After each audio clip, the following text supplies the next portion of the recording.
Good evening, everyone, and welcome to Renew, a show that talks about recycling. Today, we have a very special guest with us. This woman has experimented on sustainability worldwide, and a few weeks ago decided to come to Brockport and work on recycling attitudes here. Her published journals have appeared on Nature, National Geographic, and Time magazine, and she has presented her works worldwide.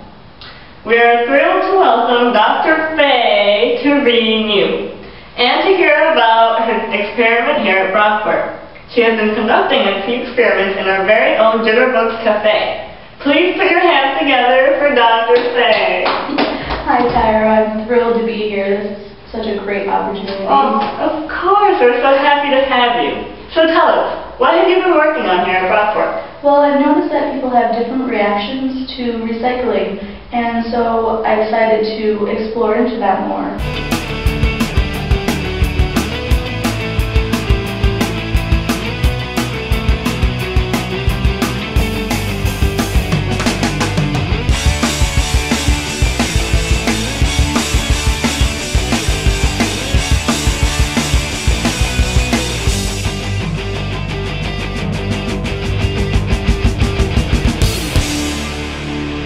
I've heard of campuses nationwide doing different things to be proactive in recycling.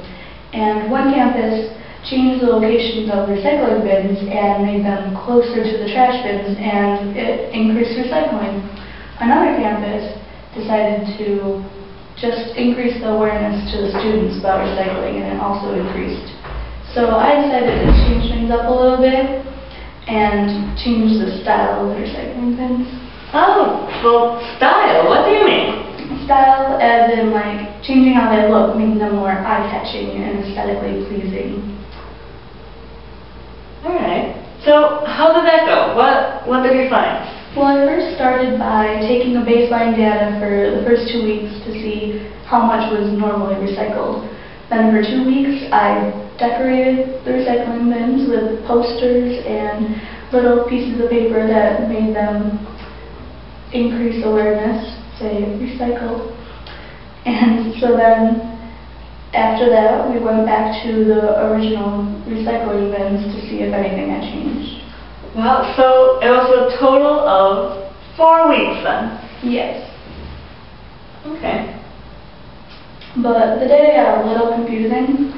The custodial staff was supposed to change the recycling bins every day that we had scheduled to record data, but apparently they didn't, and we didn't realize that until like a week into it, because they changed the recycling bins and it kind of messed up our data a little.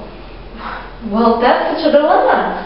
How did you manage to make it work? Well, it was a little confusing, but we decided to just omit the information because since we were calculating from week to week and we didn't know when exactly they had changed the recycling bin, that it was just easier to just omit that information and look only at the paper. Oh, okay. So, well, I thought you had weighed the recycling after the decorations were taken off. Yes, we did, but we only got to do that for 1 week, which wasn't long enough to really measure if there was a change. Oh, well, how dreadful. At least you found a way to make it work. Yes. Yeah. We were lucky about that. But there were some other problems in the experiment, because since the custodial staff changed the bags for plastic recycling and not paper, it altered the data, which we talked about before. And we couldn't really calculate that. Wow, well, yeah, that makes sense. What else went wrong? Nothing else went wrong, but it would have been nice to have a longer experiment, because then we could have more data to look at, and we would have probably had an opportunity to correct the problem that had occurred. Yeah. Well, I hope you return to Brockport and conduct the experiment again. We enjoyed your presence here on campus.